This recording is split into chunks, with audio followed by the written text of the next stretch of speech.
before we get started, I just wanted to have a little bit of a conversation.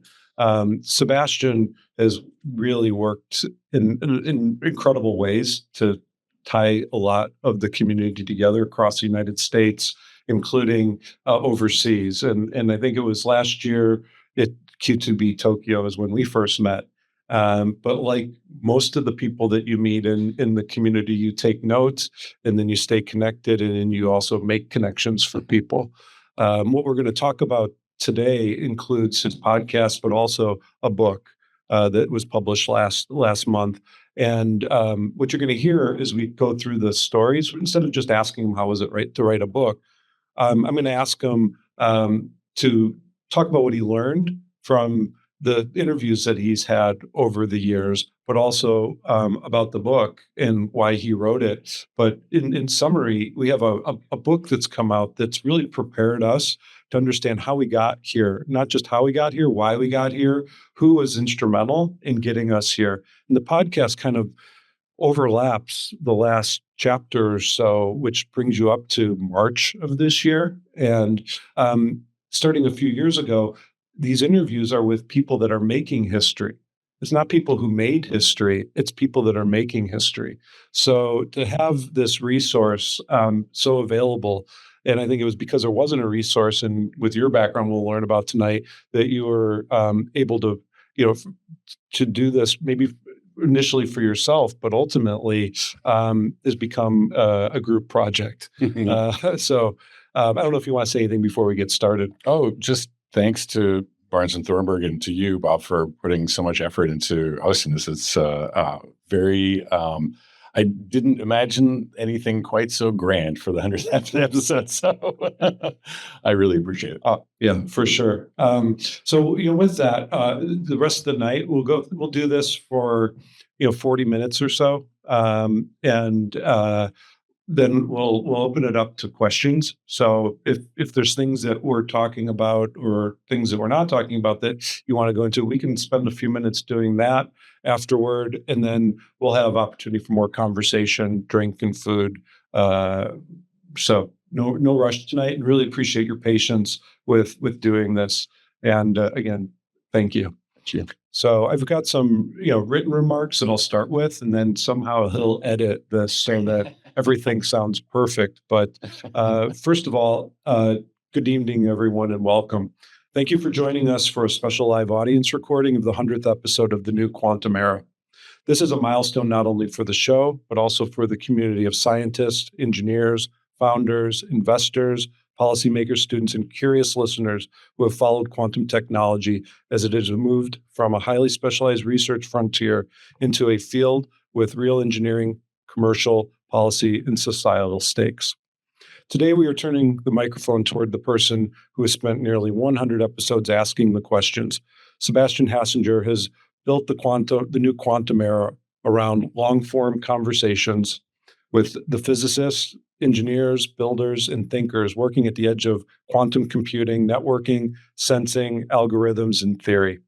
The show has earned a distinctive place in the quantum conversation because it tries to do something difficult, cut through the hype without losing wonder, make technical ideas accessible without flattening them, and follow the field in real time while answering the questions which are still emerging. For this 100th episode, we look backward and forward. We'll talk about what Sebastian has learned from the first 99 episodes, how the quantum ecosystem has changed, where the science and engineering stand today, how regional hubs and global competition are reshaping the field, and what the next era of quantum may demand for everyone. Not only researchers, companies, governments, investors, but really for everyone. Sebastian, congratulations on your 100th episode and on your new book, also named The New Quantum Era, released last month. Thank you for creating a forum where difficult ideas can be explored seriously, openly, and with curiosity. We're delighted to have you tonight here on your show. So, you've written this book that you wish had been there when you got started. You've given us this remarkable guide. You tell the story of not just what's occurred, but who's done it and how they've done it and so forth.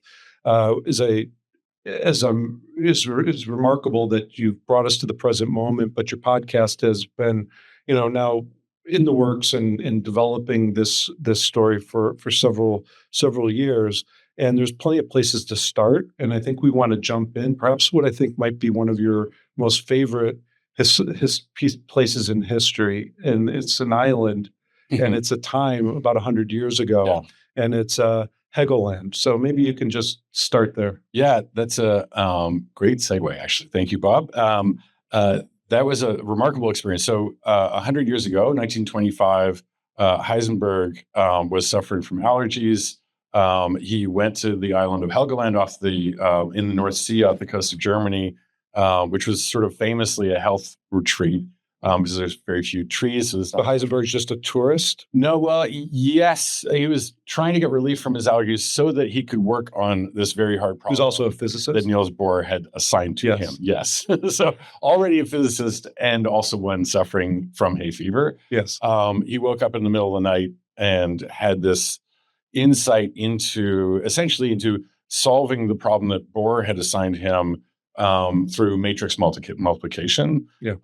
And it is really seen as the piece of the puzzle that brought all of the disparate threads in physics that weren't really making any sense together into quantum mechanics. And so, the discipline of quantum physics really traces its roots back to that instance. So in June of last year, Yale and Max Planck Institute had a conference.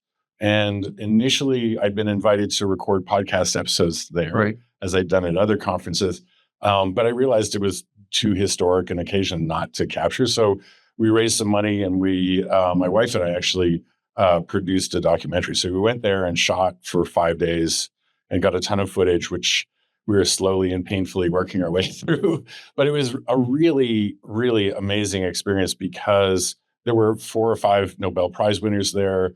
There were people from theoretical physics, from experimental physics, from quantum technologies, from sort of the entrepreneurial side. Rob Scholkoff and the Yale gang were there, who sort of are the project, the originators of the transmon, the superconducting qubit. And it was just an incredibly rich experience of the distilling sort of everything that's going on in quantum right now, in a really profound way. So, this being the 100th podcast, you have lots of listeners, and the numbers that you've shared with me are astounding. So that clearly you're being listened to, and a lot of people know who you are. But why don't we refresh everybody's recollection? Because you're going to talk tonight about things as though you were there in the room, and also perhaps as a scientist. But your background is not that. No. So the materials you've developed help us non-scientists really understand. So why don't you just tell us a little bit about yourself and the projects and how they came about? So my whole career has been in emerging technology. So from the very beginning of the internet, I was always drawn to the bleeding edge, whether that was the internet, the web, mobile, open source, big data, data science, machine learning, sort of that progression. And I happened to intersect with quantum computing. I went to a Think Summit at TJ Watson because I was asked to help with the open source strategy for Qiskit. Sure. And so just everybody knows TJ Watson, but why don't you explain? Yes, because it's a very important place. Yes, it is. Not like you went to TJ Maxx. No. Okay. No, different TJ. Okay. TJ Watson is the IBM research headquarters in Yorktown Heights in New York.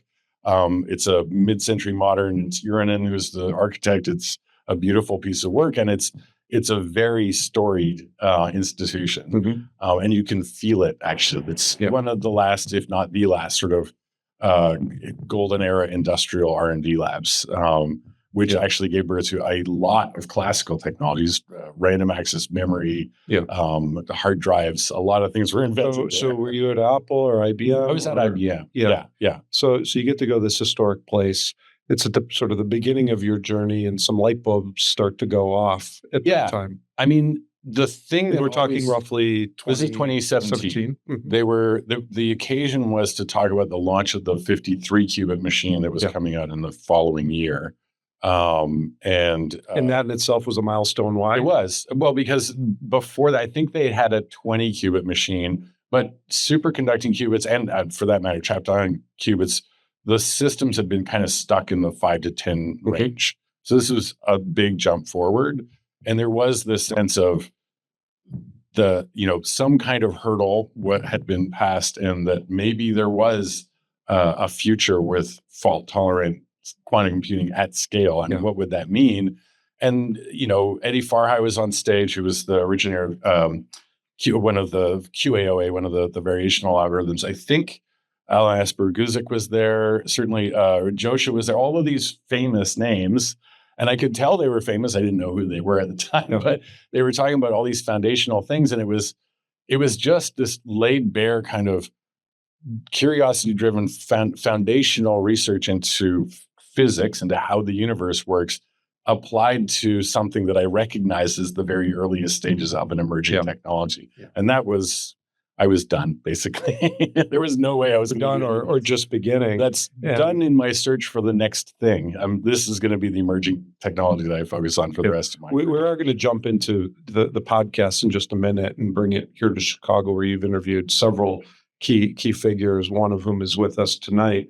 But, just to put it in perspective, there's a 100-year anniversary last year, but this moment where things are starting to become identifiably real. Yeah. It was only 2017. Yeah. It's not even a decade That's right. ago.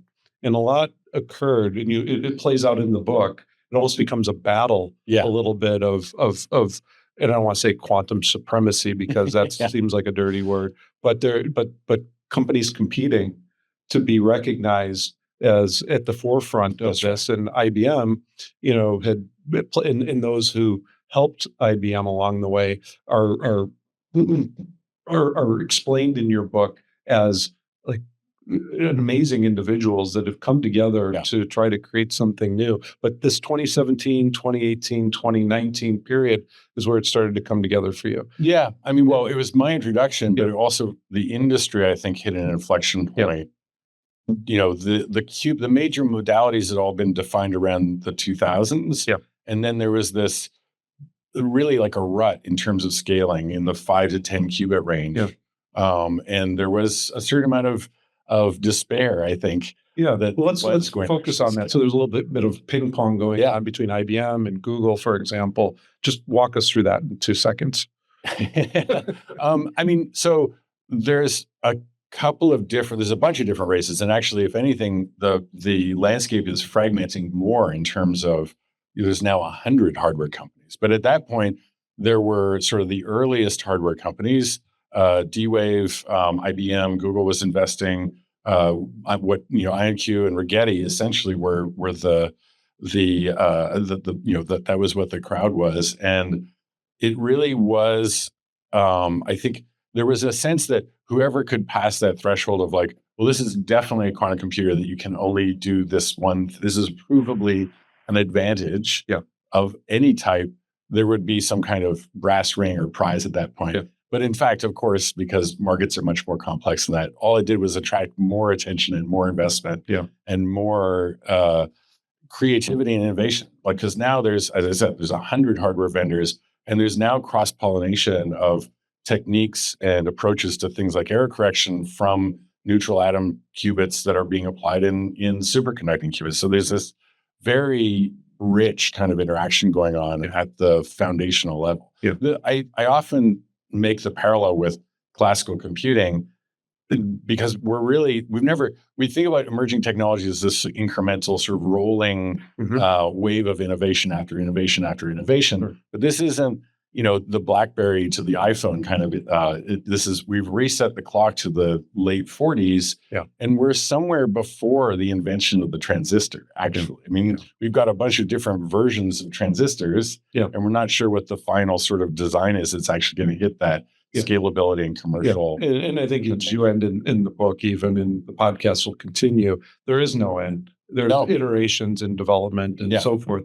But okay, so we focused on qubits a little bit, quantum computers. That's not the only technology that's in play here when we talk about quantum technologies. You have sensors and also communication, networking, et cetera.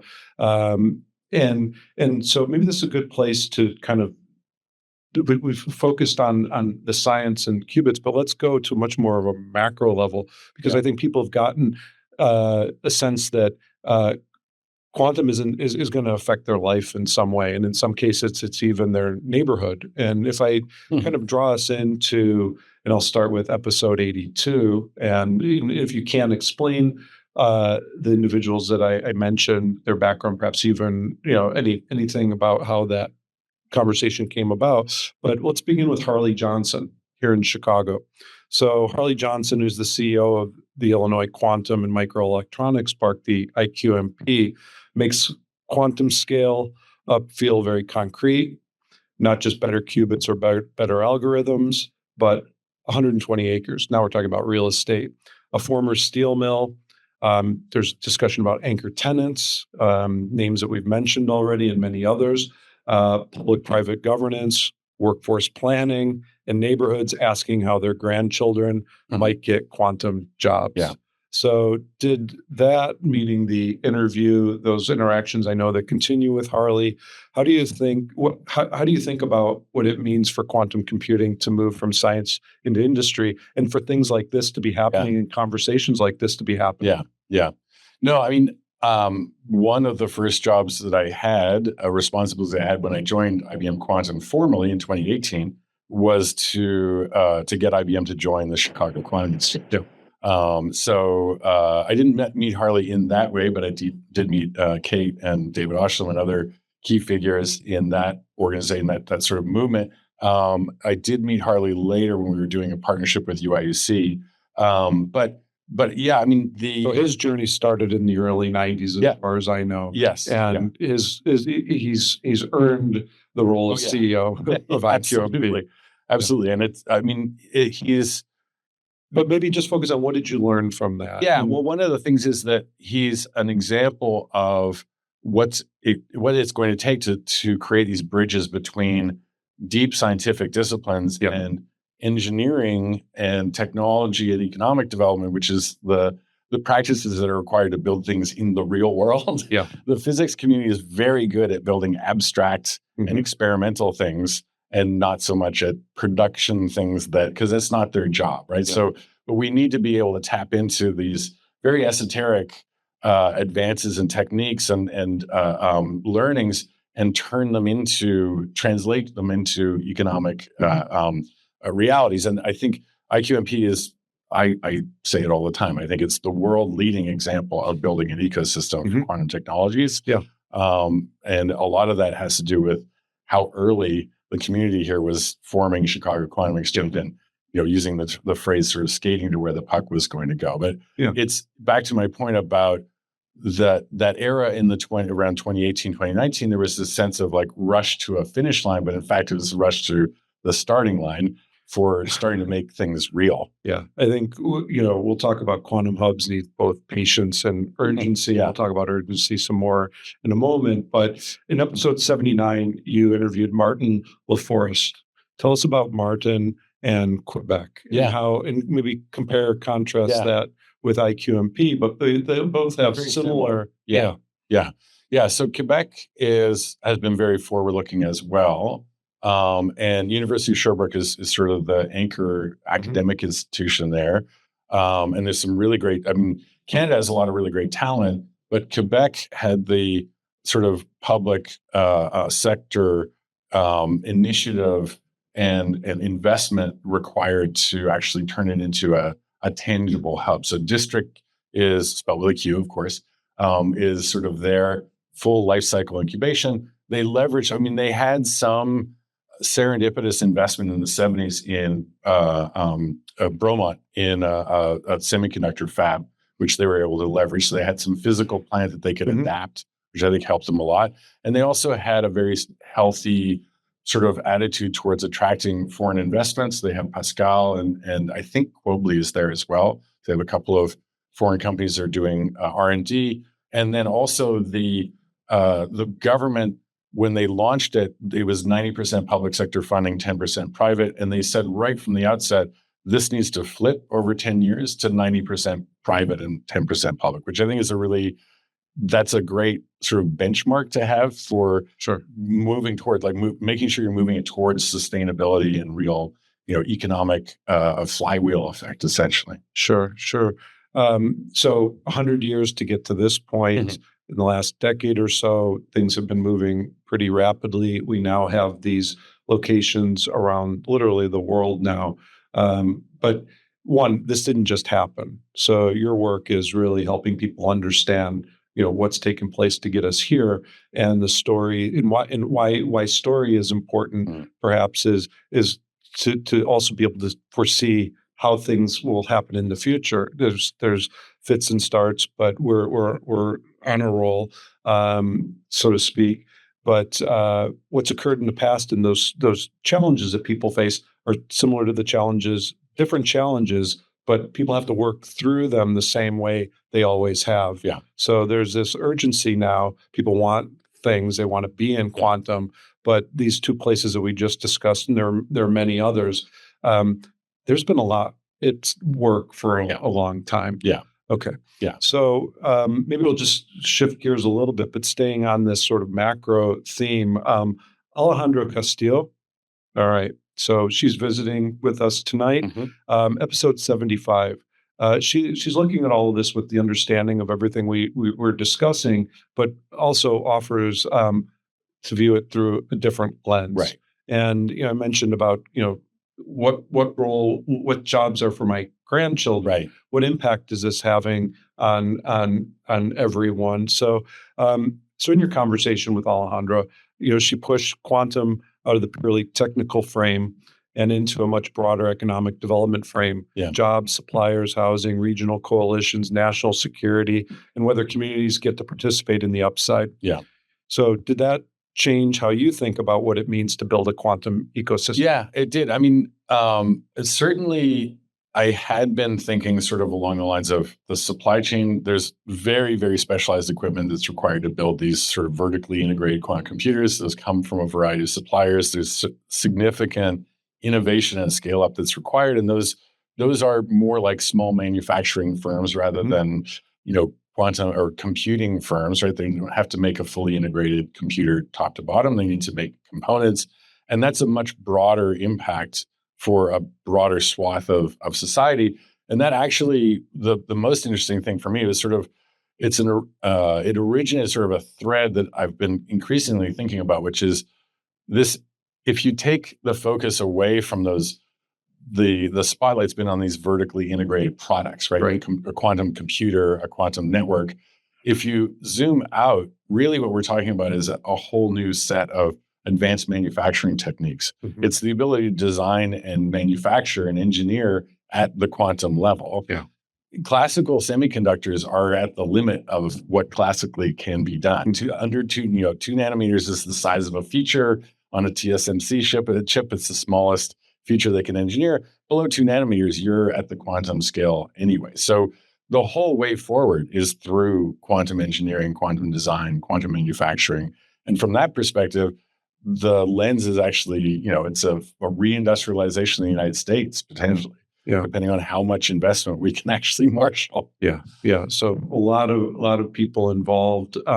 Let's get to another example, and maybe a different way to look at this. So most quantum scientists aren't born as quantum scientists, right? So if we kind of turn our attention to Nadia Mason at the University of Chicago, and I promise for everybody we'll get out of Chicago in a moment. We're in Chicago. We're in Chicago.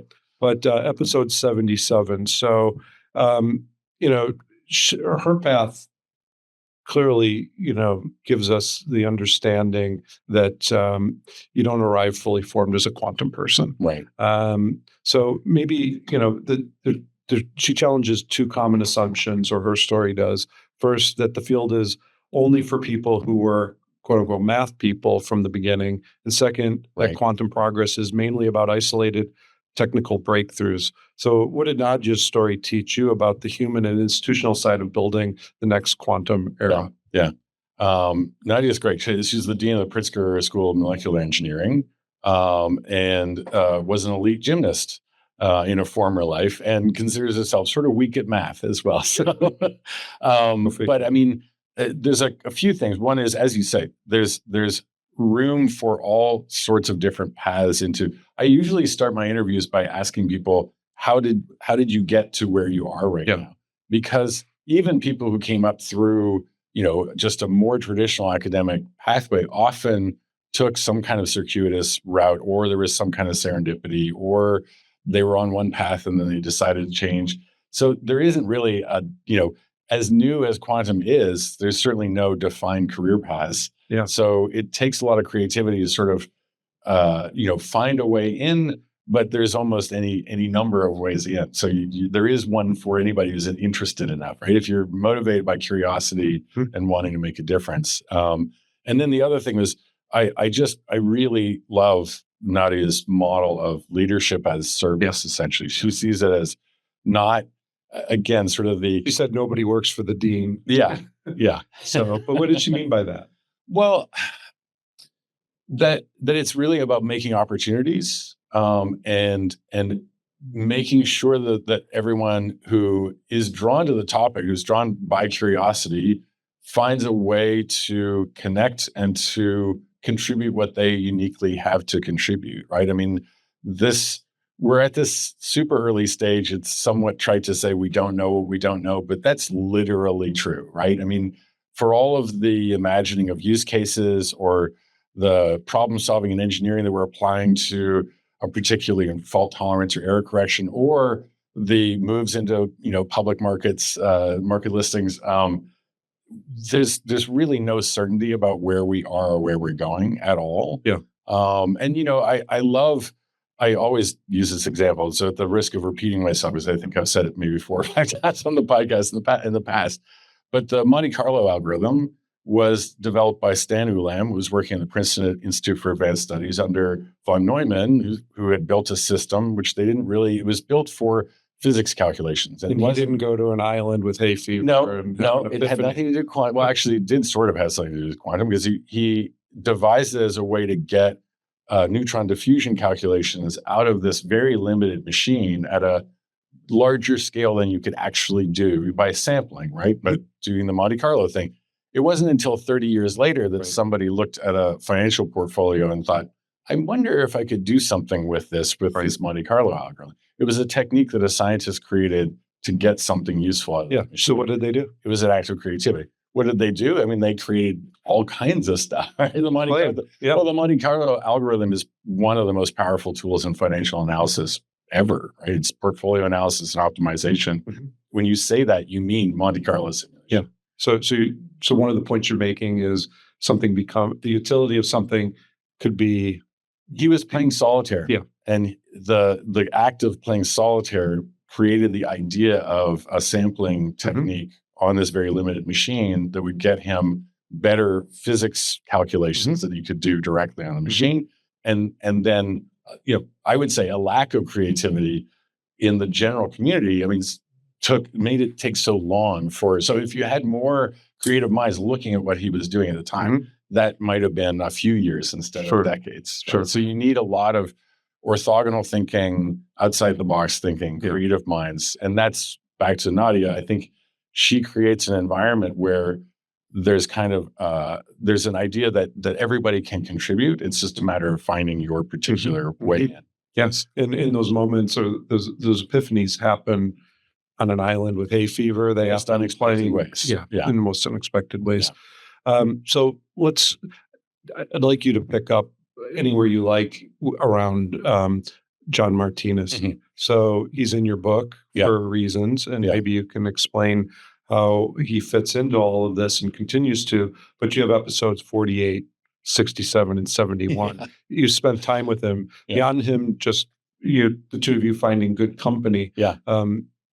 He's a player, and there's many examples. I picked him because he's straddling lots of different things, and he's woven himself into some of these huge milestones. And so tell us about John. Yeah, I mean, I was very grateful that we had hit it off in the prior 2 interviews, because that allowed me, when he won the Nobel Prize, to call him up and say, hey, you want to come on the podcast again? I was like, sure. That was a good get, as they say. Right. But the Nobel Prize, I don't want you to Well, it's an important, another important milestone. That's what's really interesting. He really is at the very beginning of superconducting qubits. They weren't qubits at that point. It was Michel Devray and himself and John Clark were demonstrating macroscopic tunneling in a Josephson junction, which is the basis of superconducting qubits. But this is in 86, I think, was when they published the paper. And that's what the Nobel was based on. He then, the next sort of major, I would say, sort of accomplishment is he built that system at Google that was 53 or 54 qubits that they carried out the experiment, which was random circuit sampling with the claim that it would take millions of years to do classically. The claim was then challenged by IBM, which is a little bit. Yeah. So just put it in since we've talked about dates and we talked about this. This is 2019. So 2017, you're at IBM. A couple of years, and all of these people come together because there's a technology that's developing in important ways. Google 2019, John's kind of at the heart of that. Yeah. We'll get back to John's story, but this is an important part because it really caused everybody's head to turn. Yeah, it did. So what was that moment? Well, I mean, it was a claim that a quantum computer could do something that you couldn't do by any other means, which certainly, I mean, for all of this to be worthwhile, we have to get to that place, right? If you can just simulate it even on a supercomputer, then why wouldn't you do that? Why would you build a whole other industry to build a whole other mode of computation if it can't do something you can't do otherwise? So that was really the first overt claim that system was able to do. It was a contrived task. It's random circuit sampling. So it's essentially creating random quantum circuits and then sampling those on the device. So it has classical overheads which make it harder to do classically. So it's not a useful task, but it was at least the first public claim that this particular thing couldn't be done in any kind of reasonable time frame class. And John's continued to do work. Oh yeah, and that's what I was going to say is that that was really one of the key sort of moments in the book I refer to as the heroic age of qubits. It's sort of like the genius PI or PIs, group of PIs, sort of declaring that they alone know how to build a qubit. Nobody else can do it as well as them, and they're going to get to that finish line, get to that sort of inflection point of like, there, we proved it. John is really interesting because he's made this really very dramatic sort of transition into, he is a systems thinker. That's what's really interesting about him. Yeah. He's at Colab, the startup that he's leading now, they're actually taking a consortium approach. So they have partnerships with Quantum Machines, which builds quantum control systems, with Applied Materials, with HPE, and with others to try to create an open architecture. So let's break that down for a minute, because I think what I got out of it was you have a scientist who's willing to do something different than just be a scientist, be a system builder, and realize that a lot of things have to come together for it to be true. Yeah.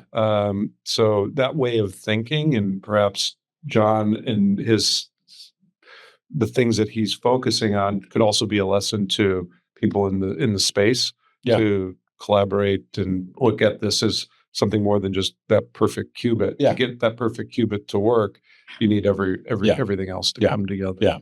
Yeah. I mean, ultimately, the path to quantum advantage, as we call it now, because supremacy does have terrible overtones, but as an industry, we decided we're going to call it advantage, is going to require, as I've called it before, a vertically integrated system that has qubits at its core, but there's a ton of other really specialized equipment, that all has to work, sort of at the highest level of tolerances. I'm going to get to some random questions on the technology in a minute. We'll do some rapid fire, but just to maybe finish up on some of the folks that you've spoken to. So on a recent podcast, you were asked, if you go to dinner with anybody, who would it be? So tell us who that is. But you also interviewed his student, John Preskill. Yeah. So if you can kind of combine that into a story for us. So that was Yuval. He asks all of his guests that question. We were interviewing each other because he launched a book and we were sort of doing a crossover episode. And I said John Feynman because I was Richard Feynman, John Preskill, Richard Feynman. Richard Feynman, because he valued curiosity above everything else. He's sort of, maybe apocryphal. I don't think so. I think he actually did say, unless you can explain something, you don't really understand it. So my method with the podcast and with the book and everything, a lot of it is so that I can learn. I'm trying to get to the point where I can actually explain it credibly to somebody. Feynman has buildings named after him. Yeah. He's considered alongside Einstein, right? Yeah. So just a few more words. So he kind of made his name in the Manhattan Project. He was leading one of the calculation groups there, but then his Nobel was for quantum electrodynamic theory, which is a foundational piece of quantum mechanics. But most importantly, in the quantum technology realm, he was sort of the person that in 1981, MIT and IBM put on this small conference on the thermodynamics of computation, and they invited Feynman to sort of test their thinking about, like, is quantum computing possible and is it worthwhile? Yeah, and that time frame was 1981. Yeah, and his keynote at the end it's kind of semi extemporaneous. Actually, I don't think he wrote it ahead of time. He's just sort of he'd watched all the talks and he said, nature isn't classical, damn it. That's where that quote comes from. So if you want to simulate nature, you're going to need a quantum computer. And it seems like a really hard problem. So it probably means it's a good problem to solve. A lot of people are chasing that problem, and including his student. So why don't you tell us a little bit about John? So John, he wasn't actually a student. He was a peer at Caltech. He joined Caltech, I think maybe first as a postdoc, but certainly as a associate professor, some sort of faculty. When Feynman was still teaching. And in fact, John uses Feynman's, amphitheater now for his teaching, his classroom, which is great, and still looks exactly as it does in the videos of Feynman's lectures. Preskel is really, he's fantastically bright. He also coined the term NISQ, near-term and noisy intermediate scale quantum devices, which was a way of explaining why we should be making these devices when they aren't full-fledged computers. Like, is there value in them? That's he's sort of the go-to for, like, how are we doing? Are we making progress? And are these things good for anything? And he posited that potentially there were NISQ applications. I mentioned variational techniques with Eddie Farhai, one of the originators, and Alan Esper-Guzik with VQE and QAOA. Those are ways to use noisy qubits to a variational algorithm to arrive at some approximation faster than you could classically. Potentially, they haven't really panned out the way they'd hoped, but Preskel's broader point was, in any case, we'll learn so much about how to make these devices by making these devices that it's always worth it. It's worth it, even if I would think, I think John would say, even if we don't end up with, a Shor machine that can crack any code or whatever, we hit some kind of limit in scale. We're learning so much about the fundamentals of quantum physics and applying them to design and engineering techniques that it's almost analogous to the space mission in the 60s, where we learned, the CD and the laser and all kinds of other technologies came out of the challenge that we have. So we may never get there, but the journey will be fun. All right. The friends we make along the way. So this is perfect time to stop and do a technical lightning round, because I don't think you've proven to everybody that you understand this, despite not being a physicist. Not a physicist. But the question I know everyone in this room is asking is, fault tolerance is often described as the central technical barrier between today's experimental quantum systems and truly useful quantum computers, right, everybody? Is that the right way to think about the field's current bottleneck, or does that framing oversimplify the challenge? No, I don't think it oversimplifies it. There's a lot to unpack when you say fault. I'll give you 15 seconds. Okay. Well,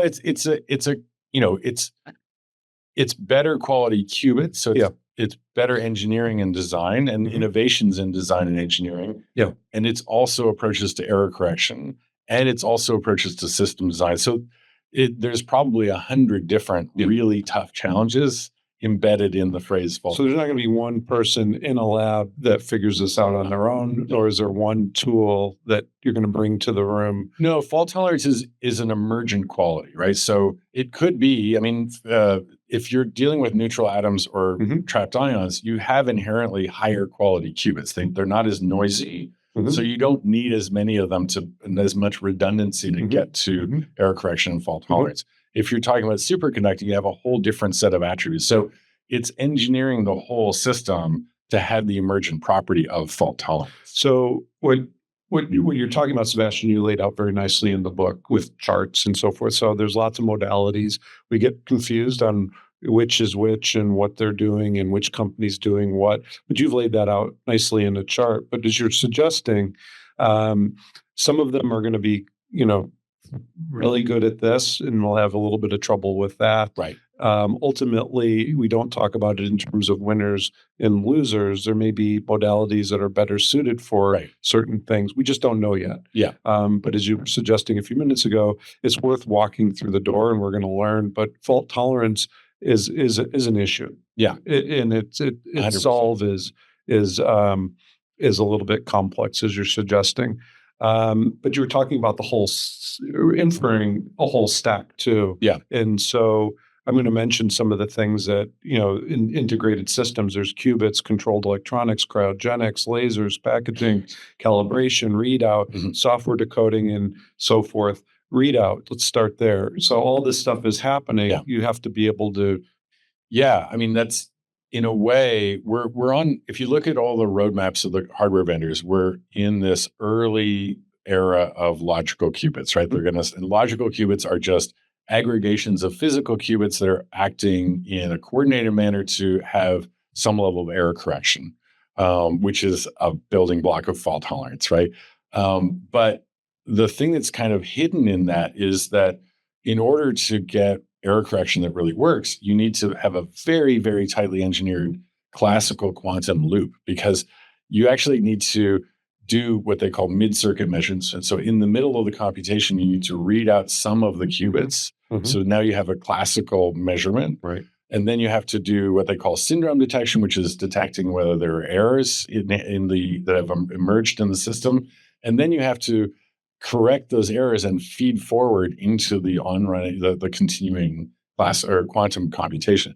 You can imagine if you got an algorithmic quantum advantage, you could very easily bleed that away through a slow readout, syndrome detection, syndrome correction, and feed forward circuit or a cycle. So that whole life cycle has to happen so fast that it doesn't erode that quantum advantage. Yeah. And I think that's what I'm watching the most closely right now, is how each of the hardware vendors are approaching that challenge, because that's kind of the make or break at the heart of error correction. Yeah. I can see everybody sitting on the edge of their chairs wanting to ask this next question about algorithms. So are algorithms a bottleneck? Tell us about where they stand today, how they're useful, but let's start with what they are. Yeah. Who's working on them and why, and tie it to use cases. Yeah. Well, an algorithm is a recipe for solving a problem, right? And we have algorithms in classical computing, things like bubble sorter, quick sorter, sort of the most easily recognizable. They're ways of sorting data in the most efficient way, depending on context.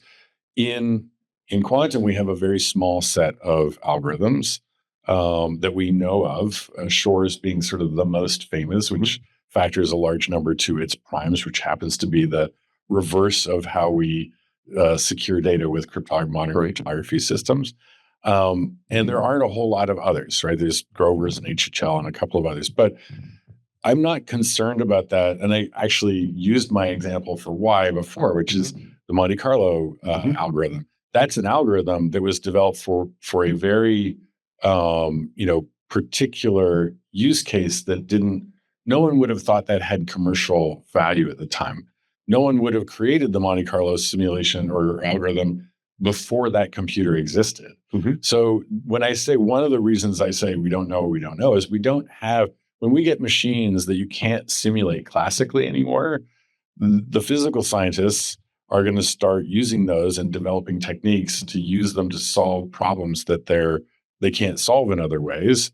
And those will almost naturally lead to unintended other consequences or other uses, right? So I think that, you know, this is sort of the urgency, but patience. That's Right. the patience part of it. It's like we have to have the urgency to try to build these devices, but then the patience to discover what it is that they're actually really good at. Yeah. Well, bringing the, technical round to a close, is there anything that we didn't discuss? I mean, there's a lot we didn't discuss, but is there anything that comes to mind that you'd like to put on the record? Well, I mean, I think there's often sort of a horse race mentality about the modalities. Mhm.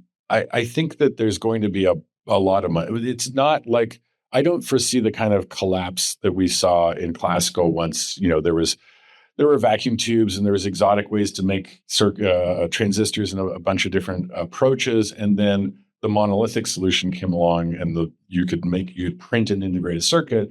And it was obviously the best solution for scale and reliability. And we were off to the races. I don't think my gut feeling is that we're not going to hit that point where it's like, oh, that one. Yeah. I think they're going to coexist. They're going to potentially even be in the same systems. Mhm. Things like with longer lived coherence times, like atom-based qubits, may be well suited for memory Mhm. and not for rapid computation, for example. Mhm. But I think they're going to coexist for a long time. So people are sort of concerned, like, which qubit do we invest in as Right. an ecosystem or a fund or whatever? And it's like, actually, you should probably put a bunch of different bets down. So that gets us to one of your most recent podcasts, episode 96. So in your conversation with Chris, is it Knotts? Yeah. And Zeynep Kodaturk of Fergan Yeah. Ventures, Yeah. excuse me all, the funding story shifts from is there enough capital for quantum to is there the right kind of capital at the right stage? They argue that seed funding is no longer the main gap, but that Series A and B rounds are where quantum scale-ups need specialist investors who can underwrite engineering risk, modality risk, and long timelines. Did that interview change how you think of about the financing bottleneck in quantum? And you're just talking about creating the perfect segue. That it isn't a bet on one. Right. It's across the board. Yeah. And that we're getting to a point where investors really do have scientists working for them. Yeah. Are they themselves? And in this case, both of them, extraordinary backgrounds in the space so that they can really see it. Yeah. And so tell us about what they're doing and what the recommendations are. Yeah, Fergan's really interesting. They're relatively new. They've only taken a few investments, Quantum Motion, the spin qubits, and photonic, I believe, as well. And they met as angel investors in Cambridge Quantum, which is one half of what became Quantinuum. So they had a really good week last week. So, and yeah, interestingly enough, I think they're right that the seed stage funding problem is largely solved. But I think that's actually a testament to efforts like CQE and IQMP. The public sector is largely validating the risk, right? Yeah. There's so much effort being put into technology transfer and things like duality here in Chicago. Creative Destruction Lab has a whole quantum cohort. That's a vote of confidence that there's a there for investors, but there is. I heard that the market described as a barbell shape, right? At Q2B in Paris last year, actually. They mentioned it too. Yeah, and being that there are some very well capitalized companies, a very small number of them, either they're corporate, corporate divisions like IBM or Google, or they've done mega rounds like PsiQuantum through private funding, or they've got to public markets through a side door, through a SPAC, or now we have an old-fashioned IPO in Quantinuum. But there's a handful of them, and then there's this sort of giant valley of death. And I think they're right. It's in order to have the confidence to do a bigger check in an A or a B, you have to have a lot more domain expertise because this is not as I said, it's not just another emerging technology. This is a totally different ball game. Yeah. And you have to be able to evaluate the claims, the scientific claims, the validity of the approach, the team, and have the patience and the timeline that it's going to require, and the understanding of the error bars on exactly what the outcome is going to be. So I'm really happy to see the emergence of that specialty kind of fund. There are others that are in the works as well, and I think that's a really healthy sign of evolution. Again, beyond the public sector investment and focus nationally and regionally in the United States and other countries to sort of the next stage of evolution to turn it into a viable venture market. Great. Well, I want to thank you for the book, the hard work, and really on behalf of everybody, and for anyone who's looking to dive in to understand all of this, the book's a great read. It reads really well. There are stories, so it's almost like a novel on how we got to where we're at. But I think it certainly made me feel more comfortable about the things I didn't know, and explained that, in fact, the things that we're encountering today and listening, about where we're at and the IPOs and so forth, just understanding how we got here made me a lot more comfortable that we probably understand it better than that, but it's certainly confirmatory and a read that almost enjoy it, go through it, but it also could become a reference tool for understanding a lot more. Then the podcasts, we've laid out a few that at least I've felt are useful for people to get an understanding of what you're doing here. But there are 99, now 100, if we didn't screw this up too bad, that people can find topics. And you've done a great job on your website, the New Quantum Era, to put all that information there. So before you even listen to it, you have a sense of what's there and pick and choose. So that's great. That kind of gets me to the final, place in our discussion, which is, what are you going to do next? And I know it's not, there's just a next, but you have a lot to offer, and I think you're identifying some opportunities where you could be useful beyond just providing information, the knowledge, the experience, the people. But what does this all mean to you now? Where do you go? Yeah, I mean, I have a lot of irons in the fire. The thing that I'm the most excited about is really going back to we've touched on regional ecosystems and this sort of evolving set of more mature companies.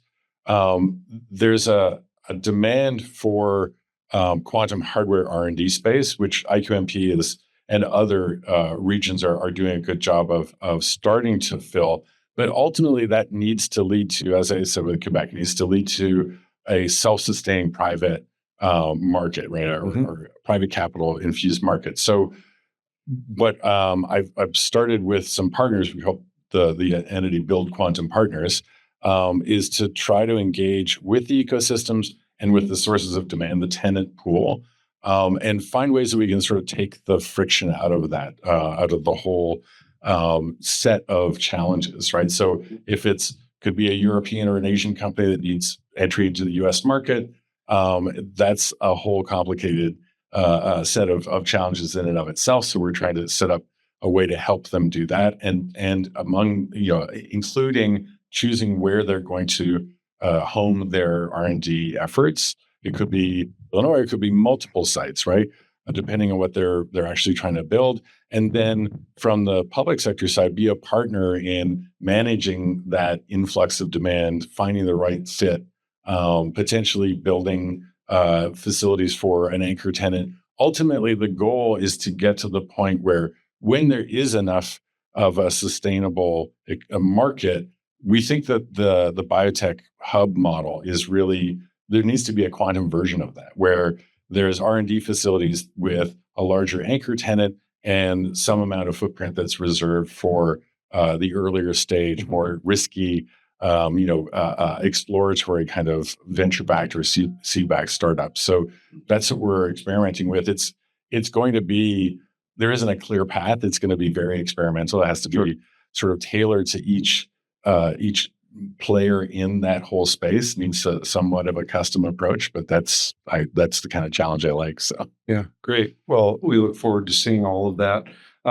This is your show in many ways, and you do your sign off at the end of every show. But I want to just close us out. I want to thank you for sharing your stories and doing all the hard work that you're doing. But you have an audience out there. What would you like to say in your 100th episode? Oh, I mean, I appreciate the audience so much. I get a lot of feedback on, the what's valuable, what kinds of things. I love suggestions for themes for shows or guests that I should have on. And I'm trying to with the website now. I'm trying to create more of a space for interaction. So, I'd say like if you want to see something on the show, let me know. All right, I'm all ears. I'm sure you'll have some takers. Yeah.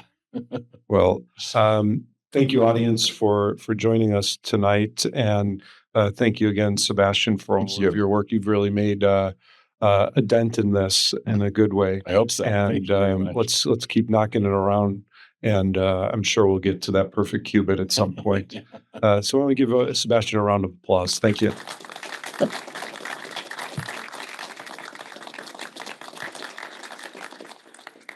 Wow. Okay, maybe we all did our job tonight. Good. Thank you for listening patiently through the discussion.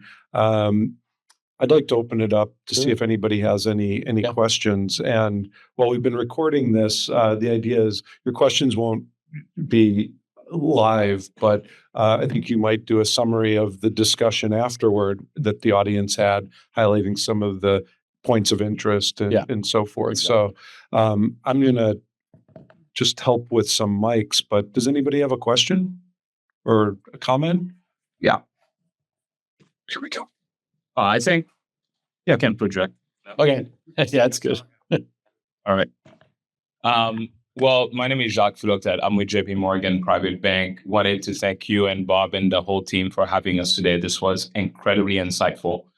What I did want to touch on, you do an excellent job on your book in terms of discerning between genuine progress of quantum versus the hype, especially when it comes to the transformative technological applications that quantum will bring to infrastructure and the value that we will derive from that with applications.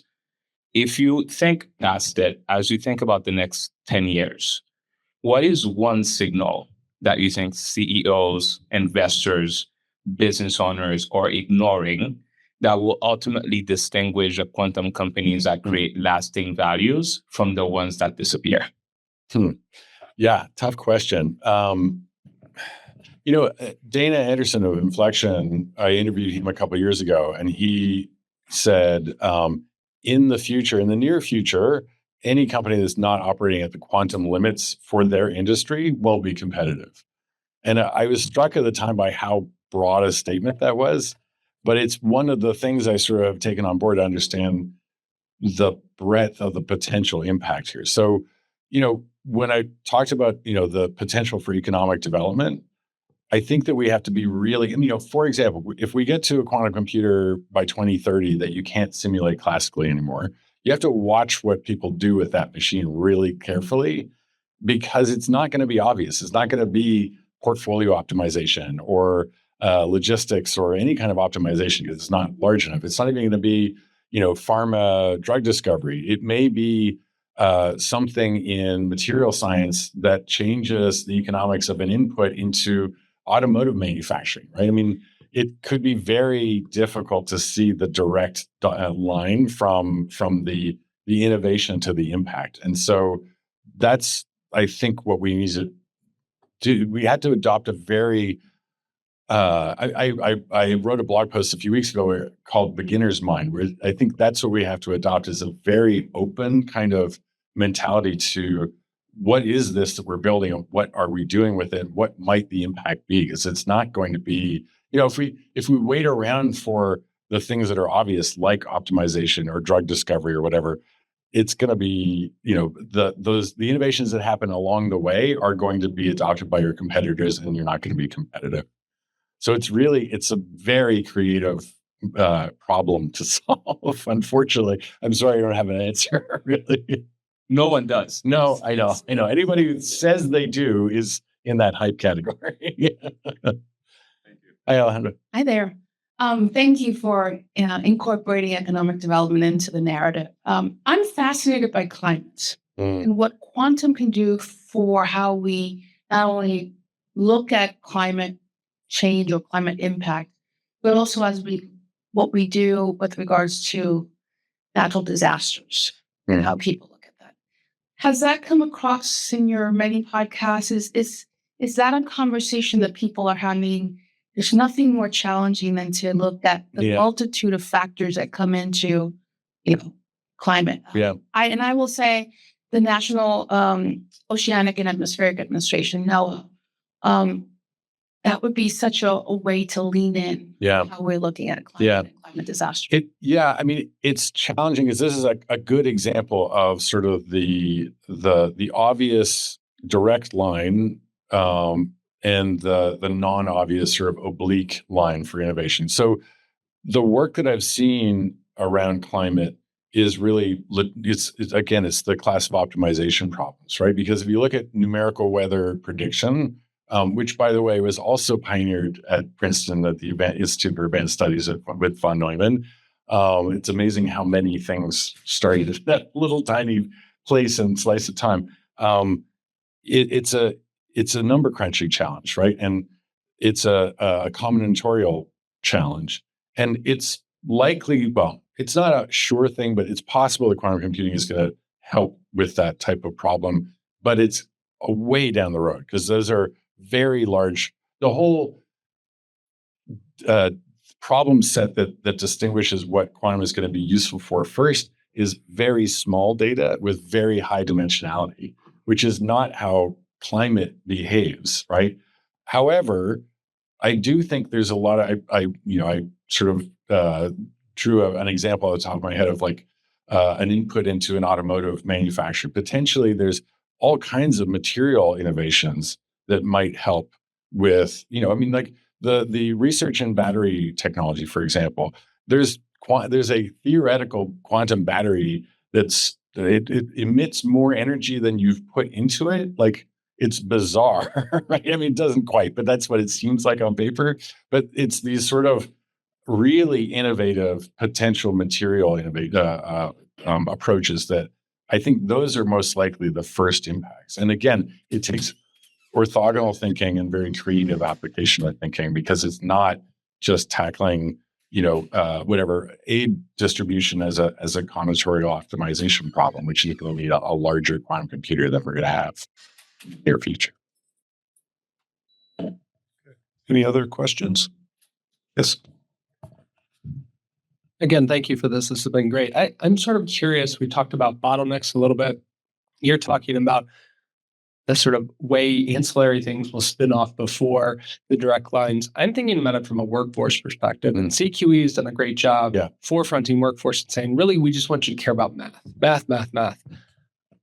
From a global perspective, or a more global perspective, systems thinking, where should higher education, K through 12, be thinking about putting resources to help us make sure we have a workforce, not just to design quantum computers, but to use them, to think more creatively so that we can get the biggest results from this revolution? That's who you are. Sorry, I'm Rich McCarskey. I'm the Vice President for Research at Northern Illinois University. Cool. Thanks for coming. It's a really good question. I think there's a couple of things that sort of feel to me like bottlenecks, educational bottlenecks, that are good approaches to educational bottlenecks. For one thing, that there's UCLA has a Masters of Quantum Engineering, I think is what they call it, program, where each semester is spent in a different photonics lab, superconducting lab, a trapped ion lab, and they're developing master's level skills. I think that's a really good place to focus, because if any of these modalities hit some kind of inflection point of commercial value, the supply chain is going to, fall apart, basically. I mean, there's no scale built into the way we're building these devices. And to test and characterize and set up still fridges, for example, that's a master's level skill set. It's not a PhD necessarily, right? So there's that, and then the supply chain itself, and the thing that, again, the sort of more diffused kind of approach to it is to take a step back. I talked to Quantum Brilliance sometime in November, I think. They're an Australian startup. They're doing nitrogen vacancy qubits in diamond, right? And they were telling me they have a viable commercial demand for their NV Center devices, not as qubits, but as sensing devices. So this is an industrial application of a quantum component. It's a quantum technology. It's just not a universal quantum computer. But there again, I think there's specialized skill that's not at the PhD level that's required to potentially, integrate that into a product design, or install them in a building or an industrial deployment. Right? I mean, I think there's a much broader set of skills that are not PhD in math and physics that are required. Sure. Chloe? Hiya, I'm Chloe Washba. I'm a PhD student at the University of Chicago. Nominated Mason is my dean, Nice. and David Aushalom is my advisor. Excellent. So I saw a PhD on your, and it's like, oh yeah, another scientist here. I'm particularly interested in the recent announcement by the federal government that they would take an equity stake in a couple different variety of companies, right? Some of them are semiconductor foundries, and ranging to like Inflection and Track, I believe, and other quantum startups. And then based on your most recent conversation with the Fergon venture capital fund, they said we need the right capital at the right time. Right. In In your opinion, is this equity stake by the government the right capital at the right time? Yeah, I mean, jury's out. It's hard to see it as okay. The parallels I would draw that I immediately sort of think is when there's a strategic investor, whatever, GE invests in an equipment manufacturer or a network company or whatever, a startup of some type. The market interprets that as being that strategic investor is going to buy this company. So there's a signal being sent by who you have on your cap table. And I'm not sure how the market is going to interpret having the US government on your cap table. I mean, I can see the argument when we get to the point where there is viable dual use technology that you need defense contractors that are, we know what those types of companies look like, right? And that they have a profile that is optimized to serving the needs of the defense needs of the federal government. That's not what these companies are primarily. Maybe they'll be dual use, but they aren't right now. I mean, they're science experiments. So I really don't know how the market is going to interpret. I think there's the other thing that immediately calls to mind is you're exposing your company to the risk, to political risk, right? I mean, when the administration changes over, what is the new administration's attitude towards those investments? And if I'm an entrepreneur, I don't want to worry about somebody on my cap table suddenly having an antagonistic, approach to that stake. So I think there's a lot of risk, but they're unknown risks at this point because it doesn't really have a modern precedent anyway, and certainly not in this country. So another non-answer, but I hope that was helpful. Interesting to hear your perspective. Your loves.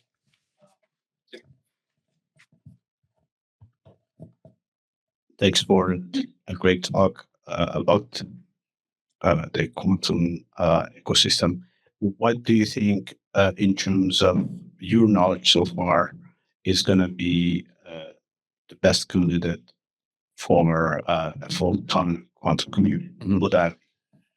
That answer has a bunch of different, or that question has a bunch of different answers. I think in the short term, I'm very bullish about neutral atoms in particular, right? I mean, they have the advantage of, as I said, atom-based qubits are more stable. So both trapped ion and neutral atoms they have much higher fidelities. You need fewer of them to get to a logical qubit, so you don't have to have as large a scale.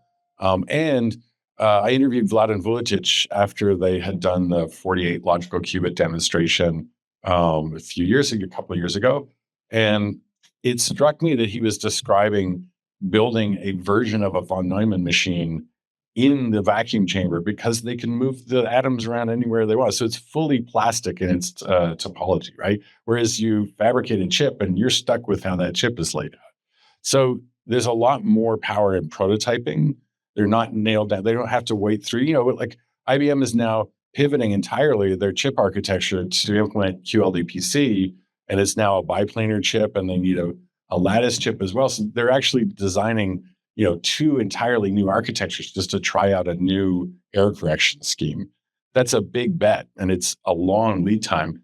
Misha and Vladan can just like whip up a new approach to error correction, pretty much overnight with their neutral atom array, and same with inflection and Pascal. And so I'm very bullish on neutral atoms in the short term, but their main challenge is the wall clock time, right? I mean, atoms are just really slow to operate on, orders of magnitude slower than superconducting or spin qubits.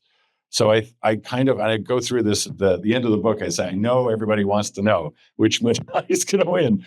So my answer is, I think near term, we're probably going to see neutral atoms because they have fewer scale problems than trapped ions. I think trapped ions have some viable ways to get to the necessary scale. But my guess is that neutral atoms will get to that, 1,500 sort of neutral atom array, and we'll get something that is absolutely impossible to simulate classically, which to me is that's the moment where you go like, okay, the quantum era has arrived, right? If you can, anything you do on that machine that's fully entangled, all the qubits are entangled and it's in superposition, good luck simulating that. You just can't. So anything you do on it is an advantage, even if it's not useful. But then I think superconducting and potentially spin qubits will overtake the atom-based ones. And photonics are kind of a dark horse for me. I'm not sure. But I think ultimately, long-term, the millions of qubit scale, is going to be won by either spin or photonic, because they're on the face of it, they're just so much more scalable once they overcome the scientific and engineering challenges they face today. So it's a multi-phase kind of thing. That's why I'm saying I think we're going to have a plurality of modalities for a long time. Yes. Seeing Microsoft pursuing topological quantum computing, what do you see in that in terms of a candidate for Harvard? Jury is still out. I mean, I theoretically, obviously, the promise of topological qubits is great, right? I mean, it's essentially doing, topological approaches to error correction are some of the most successful. So if you have a physical embodiment of a topological system that should be, really well suited to fault tolerance, I think the jury's still out as to whether they've actually identified real Majorana fermions in that device. I mean, certainly the people I talk to, I trust, go like, maybe. They're using machine learning to filter and essentially cherry pick the results in real time. And unless they, are very transparent about that machine learning algorithm, I don't know that we can really trust that was our Majorana. So it's a really fascinating topic because it's a whole bunch of really interesting challenges there. So I want them to succeed. I just don't know if the evidence is very strong right now. Well, thank you. I think that's our last question. You know how to contact Sebastian. Thank you very much for all the time you put coming here and sharing everything with everyone. I really appreciate it. We look forward to hearing the podcast. Mike, if you could close us out, that would be great. Sure. Yep. Just want to thank everyone again for coming. Sebastian, wonderful to have you here, and just super interesting to hear all your thoughts on a variety of different subjects. So the bar will be open. People can hang out for a little bit and network a little more. But again, great to see you, and hopefully we'll see you at our next event. Thanks.